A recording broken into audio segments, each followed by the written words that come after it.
बिस्मिल्लाहिर्रहमानिर्रहीम। अस्सलाम वालेकुम नाज़रीन, मैं हूं आसिम नसीर और आप देख रहे हैं हमारा यूट्यूब चैनल आसिम सीरीज। नाज़रीन, हमारे साथ मौजूद है मशहूर मॉरल एस्ट्रोलॉजर न्यूमरोलॉजिस्ट मलिक महबूब साहब। अस्सलाम वालेकुम मलिक साहब, क्या हाल है, कैसे हैं आप?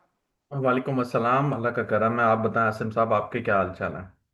मैं बिल्कुल ठीक हूं मलिक साहब। और ट्रंप ने जो डेडलाइन दी थी ईरान को कि वो आपना हुर्मुज़ या तो खोल दे या पर हम उस पर कयामत जो है वो बर्पा कर देंगे, और कयामत टूट पड़ेगी ईरान के ऊपर अगर उसने मुआहिदा ना किया या आपने हुर्मुज़ ना खोली। अब वो कह रहा है कि ईरान ने भी, खैर लगता है कि कसम खा रखी है ट्रम्प के साथ, एक जिसको उसकी कहते हैं कि नाराज करने की, उसका मजाक उड़ाने की।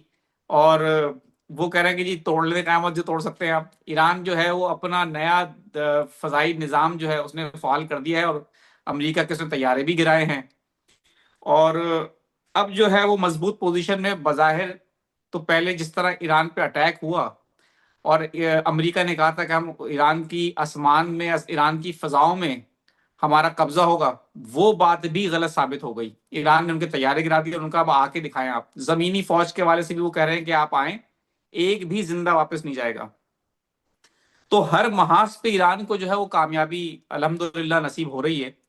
और बज़ाहिर तो हालात बहुत बेहतर नजर आ रहे हैं ईरान के हवाले से, लेकिन जंग आपको पता है बज़ाहिर एक बहुत महंगा, कहते हैं कि कारोबार होती है, बहुत बड़ा महंगा होता है उसमें। ईरान की इकॉनमी पहले ही बहुत कमजोर है। तो आप क्या समझते हैं, ईरान जो है वो अपने दीगर जो उसके अड्डे जहां पर है वहां पे अटैक कर रहा है? तो इस जंग को अगर मजीद लंबा करते चले गए तो ईरान के पास मिसाइलों का भी एक जखीरा होता है, एक लिमिट होती है। गो के वहां बनते सब कुछ वहीं पर है, ड्रोन भी मिसाइल भी। लेकिन क्या ईरान कब तक सरवाइव आपको करता नजर आ रहा है? क्योंकि जंग जो है वो रुकने का नाम नहीं ले रही। अगर ये जंग कई हफ्ते और जारी रहती तो ईरान के लिए मुश्किल बढ़ती देख रहे हैं, या आपको लगता है कि इस जंग का एक अंजाम जो है, ये अख्ताम जल्द होने वाला है? देखिए आसिम साहब, बात ऐसे है कि अगर मैं इसको लबो लबाब बताऊं आपको, तो मैंने आपको पहले ही बताया था, जो नाउजुबिल्ला क़यामत, जो इन्होंने अल्फाज इस्तेमाल किया है, जो इन्होंने बर्पा करनी थी, वो 28 फरवरी से लेके 2 अप्रैल तक कर दी है। सितारों की रोशनी में ये हालात ईरान के हो चुके हैं। अब वो उधर से निकल गए हैं, और अब उनकी जो कंडीशन है बहुत स्ट्रांग है।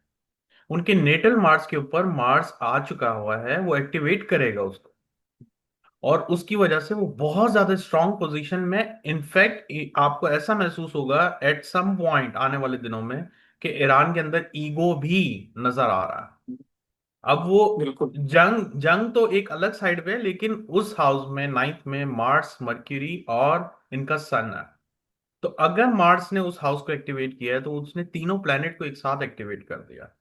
वो तीनों प्लैनेट के असरात अभी आपको ईरान के जायचे से देखने को मिल रहे हैं। इनफैक्ट उनकी लैंग्वेज, बॉडी लैंग्वेज, सब चीजों में अभी आपको बहुत सारी चीजें ऐसी नजर आएंगी जिसमें वो स्ट्रॉन्ग, इगोइस्टिक, मैं गलत अल्फाज में इगोइस्टिक में नहीं लेके जा रहा हूँ, ईगो से मुराद ये कि एक बहादुरी दिखाना कि आ जाओ, जो करना है कर लो, जैसे आपने अभी शुरू में बोला। बिल्कुल बिल्कुल बिल्कुल। उस टाइप का ईगो, मतलब अपने ऊपर भरोसा रखना, ये सब चीजें उनको अंदर अब ज्यादा नजर आएंगी। अलबत्ता ये जो 48 आवर्स है, जो डेडलाइन है, वो 6 तारीख की है। अब जब मैंने ट्रांजिट में जाके 6 तारीख को ओपन किया है, तो वो अच्छी नजर नहीं आती। बहुत ही खतरनाक, डेंजरस, वॉलेटाइल, ब्लड शेड, ये सब चीजें नजर आती हैं। अब अगर आप ये बोलें कि ये डेडलाइन से पहले या डेडलाइन के बाद करेंगे, तो इसमें ज्यादा मुझे ऐसा लगता है कि इसके ज्यादा चांसेस हैं कंपेयर टू एग्जैक्टली डेडलाइन के बाद वो अटैक करता है। आप एक चीज को नोटिस करें कि जो ट्रम्प है वो बड़े अनप्रिडिक्टेबल है। जो वो बात करते हैं, वो उस बात पे कभी भी कायम नहीं रहते, वो उसके आगे या उसके पीछे पहले ही एक्शन कर देते हैं। तो अगर आप ये सोच रहे हैं एग्जैक्टली डेडलाइन पे ये होगा, तो मुझे नहीं लगता। हाँ, अलबत्ता ये मुझे जरूर लगता है कि ये 6 तारीख से पहले ही स्टार्ट हो जाएगा मामला। और दूसरी इंपॉर्टेंट बात, अब जो जंग होगी, मैं बार बार आपको, बार बार 2 अप्रैल से बोलता आ रहा हूं कि ये अब पानी के अंदर जंग नजर आती है। Anything related to liquid, crude oil, कुछ भी, जो भी पानी से रिलेटेड एलिमेंट भी हैं, उसके प्राइस बहुत ज्यादा ऊपर जाएंगे। कल हम बात कर रहे थे पाकिस्तान में पेट्रोल कम हो गया, अल्हम्दुलिल्लाह, लेकिन मेरे ख्याल से डीजल नहीं खत्म कम हुआ, जो कि जी। मेन, जो कि बहुत इंपॉर्टेंट है ट्रांसपोर्टेशन में, स्पेशली फूड वगैरह जो भी। ट्रांसपोर्टेशन होती है वो डीजल की गाड़ियों पे होती है, लाइक ट्रक्स वगैरह पे होती है, तो उस पर डीजल डलता है, पेट्रोल नहीं डलता। तो एक्चुअल में महंगाई तो एक तरफ आ रही है और भी बढ़ती हुई दिख रही है, लेकिन जो हालात है वो अभी मुझे कंटिन्यू दिख रहे हैं ऐसे। और ये जो 6 तारीख से हालात है, ये अल्लाह ना करे हमें एक सरप्राइज बहुत बड़ा मिल सकता मतलब साहब मतलब साहब पाकिस्तान में लोग परेशान इस हवाले से हैं कि आम आदमी जो है, मिडिल, जो जिसको कहते हैं मिडिल क्लास फैमिली जो होती है, लोअर मिडिल मिडिल क्लास जो है या लोअर क्लास जो है, वो तो अपना गुजारा कर लेती है, लेकिन मिडिल क्लास के लिए एक मुश्किल ये होती है कि उसको अपने से ऊपर भी मिलना पड़ता है, अपनी सफेद पोशी का भरम भी रखना पड़ता है। और जो लोअर क्लास होती है उसको तो सफेद पोशी का इतना भरम रखने की जरूरत नहीं होती, लेकिन मिडिल क्लास की मजबूरी होती है कि उनको जी अपर क्लास से भी मिलना पड़ता है और मिडिल क्लास में उनको सरवाइव करना पड़ता है। सबसे ज्यादा मुश्किल इस वक्त हालात जो है मिडिल क्लास के हैं कि उनको अपना क्लास मेंटेन करने में बहुत मुश्किल का सामना है। आपको क्या लगता है कि जो इकोनॉमिक क्राइसिस हैं, ये पाकिस्तान की मिडिल क्लास और पाकिस्तान की अपर मिडिल क्लास को किस हद तक हिट कर सकते हैं? और कहा ही जा रहा है कि हो सकता है आने वाले दिनों में ये क्लास ही खत्म हो जाए, जो कि अभी लोग अभी भी समझते हैं कि किस हद तक ये क्लास खत्म हो चुकी है। इत्तेफाक करते हैं आप? है। मैं इत्तेफाक करता भी हूँ, लेकिन मैं इसको सितारों की रोशनी से लेकर आता हूँ।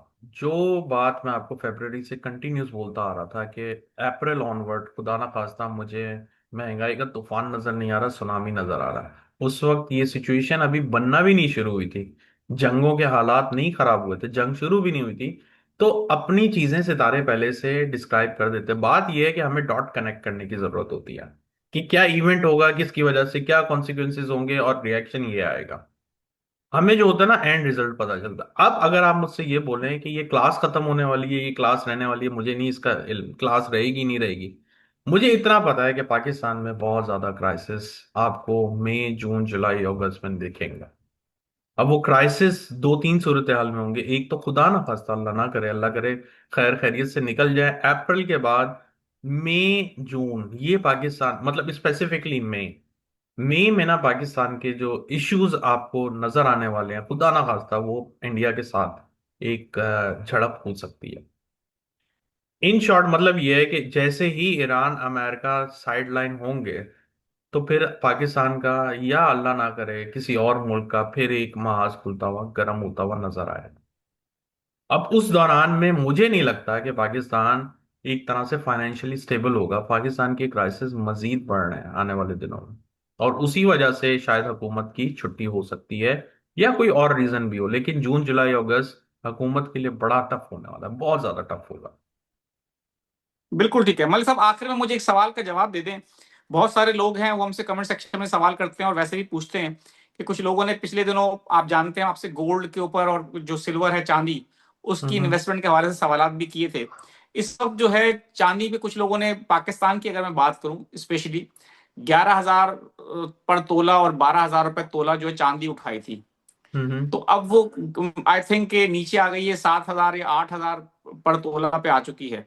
लोग ये हम्म सवाल कर रहे हैं कि क्या इस वक्त चांदी में या गोल्ड में इन्वेस्ट करना चाहिए, या अभी मजीद और इसमें गिरावट आ सकती है, या अब इसको, इसमें इन्वेस्टमेंट करनी ही नहीं चाहिए धातुओं में? देखें देखें, मेरी बात सुने गौर से, और मैं फिर से बता रहा हूं। जब आपके सितारे चांदी या सोने को सूट करेंगे तब आपको इसमें करना चाहिए, बेशक ये ऊपर ही क्यों ना जा रहे हो।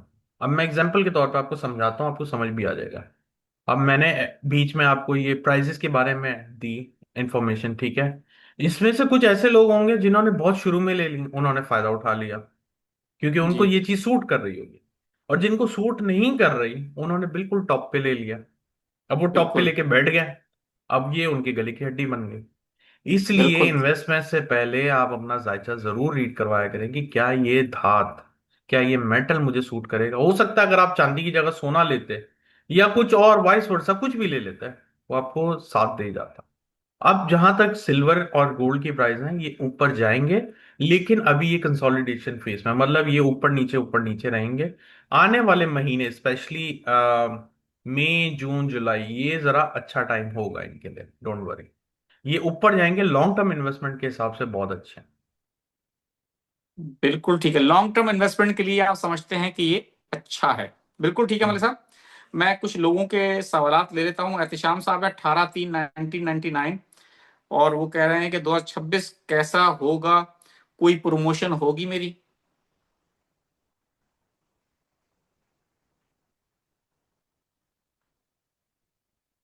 सर थोड़ा सा अपने ऊपर काम करें, बहुत जरूरी है, लेकिन प्रमोशन हो जाएगी इंशाल्लाह। थोड़ा सा काम करें, आप बहुत ज्यादा कभी जिद में आ जाते हैं, काम खराब होता है। नईम बेग साहब हैं, 8 अप्रैल 1979, माली मुश्किलात कब तक खत्म होंगी?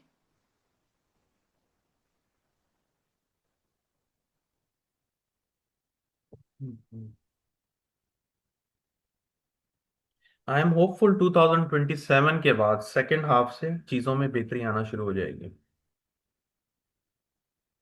मियां मोहम्मद साजिद साहब हैं, वो पूछ रहे हैं 1/8/1995 इनकी डेट ऑफ बर्थ है। वो कह रहे हैं मैं लंदन में होता हूँ और आपने कहा था कि 2026 मेरे लिए अच्छा है, लेकिन अभी तक हम्म। मुझे कोई अच्छी जॉब नहीं मिली, कब आप तक चांसेस अगस्त हैं? अगस्त सितंबर के बाद, अगस्त सितंबर के अगस्त बाद। सितंबर। जी। बिल्कुल ठीक है मलिक साहब, बहुत बहुत शुक्रिया हमें वक्त देने के लिए। नाज़रीन, यहाँ हमारे वीलॉग का वक्त खत्म हुआ। मुझे और मलिक महबूब साहब को दें इजाजत। आखिर में हमारा वही पैगाम है, मुस्कुराएं, प्यार बांटें और अपने आसपास के लोगों का ख्याल रखें। अल्लाह हाफिज।